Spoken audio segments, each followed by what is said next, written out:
নূর kitchen 0.9 এর পক্ষ থেকে সবাইকে জানাই আন্তরিক শুভেচ্ছা। আজ আমি নিয়ে এসেছি একদম ঘরোয়া স্টাইলে অসাধারণ স্বাদের সিদ্ধ আলু দিয়ে ভেন্ডি রেসিপি। এই রেসিপিটা একবার বানিয়ে দেখুন, ভীষণ মজা পাবেন। চলুন রান্না শুরু করি। প্রথমে আমি নিয়ে নিয়েছি 500 গ্রাম ভেন্ডি, ভালো করে ধুয়ে জল ঝরিয়ে নিয়েছি। এবার ভেন্ডির দুপাশে কেটে মাঝখান দিয়ে 2 টুকরো করে নেব। এভাবে সবগুলো ভেন্ডি কেটে নিয়ে প্লেটে তুলে রাখলাম। এবার চুলায় একটা কড়াই বসিয়ে দিলাম। ভাজার জন্য অল্প করে সর্ষের তেল দিয়ে দিলাম। তেলটা ভালোভাবে গরম হয়ে এলে ভেন্ডিগুলো দিয়ে দেব। একটি ছোট্ট অনুরোধ, যারা ইউটিউব থেকে দেখছেন তারা চ্যানেলটি সাবস্ক্রাইব করে পাশে থাকুন, আর যারা ফেসবুক থেকে দেখছেন তারা ফলো করতে ভুলবেন না।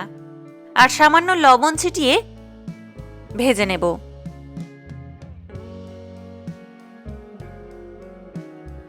ভেন্ডি ভাজা হয়ে গেলে প্লেটে তুলে রাখবো। ওই একই কড়াইতে আবারও অল্প তেল দিয়ে দিলাম। এবার দিয়ে দিলাম 3টে পেঁয়াজ কুচি,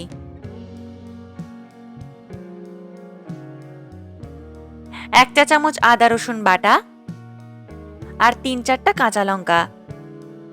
ভালোভাবে নেড়ে মশলাটা ভেজে নেব। তারপরে দিয়ে দিলাম একটা ধনেপাতা কুচি,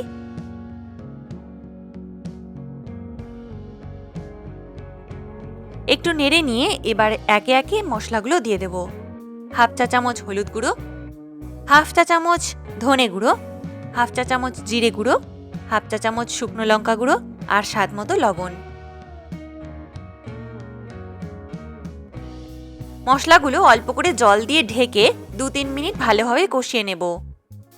যখন উপরে তেল ভেসে উঠবে বুঝবেন মশলা একদম পারফেক্টভাবে কষানো হয়েছে। এবার আমি দিয়ে দিচ্ছি ছোট সাইজের 4টে সিদ্ধ আলু।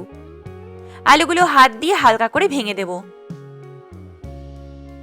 মশলার সঙ্গে আলুগুলো ভালোভাবে নেড়ে নেব।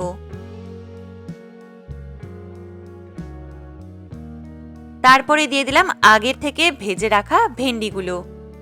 সবকিছু ভালোভাবে মিশিয়ে নেড়ে নেব। অল্প করে জল দিয়ে মিডিয়াম আঁচে ঢাকনা দিয়ে 2 মিনিট রান্না করে নেব। 2 মিনিট পর ঢাকনা খুলে দেখুন ভেন্ডি আর আলু একদম সুন্দরভাবে মিশে গেছে। রান্না হয়ে গেছে দারুণ সুগন্ধে। প্লেটে তুলে নিন। গরম গরম ভাত বা পরোটার সঙ্গে পরিবেশন করুন। একবার খেলেই মন ভরে যাবে। এতটাই মজাদার এই পদ। ভিডিওটি ভালো লাগলে লাইক, কমেন্ট আর শেয়ার করতে ভুলবেন না। ধন্যবাদ।